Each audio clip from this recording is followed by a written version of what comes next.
Аз съм Станимира Златева, човек, който вярва, че зад покупката на всеки имот стои важна житейска стъпка. Вече повече от 20 години. Беше в областта на туризма. Бях асистент на генералния директор на Кемпински, че зад всяка успешна покупка или продажба стои стратегия, а не просто показване на имоти. Точна пазарна оценка на първо място, силно позициониране и целенасочен маркетинг. Нереалистичната оценка, която забавя самата продажба и често води до неуспех, е, че се влюбват в имота, без да проучат всички обстоятелства около него и да преценят всички рискове по покупката. Първо, яснота за бюджета и приоритетите, а след това организиране на огледите.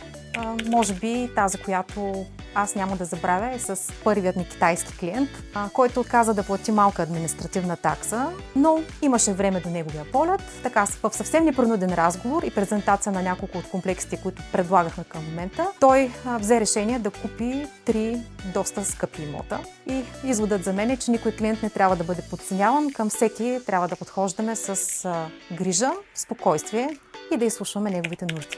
Работя стратегически, но и много лично с всеки клиент. Още от момента, в който започнат да обмислят промяната, тогава се постигат и най-силните резултати. В агенция Топимо аз съм Станимира Златева и ви очаквам.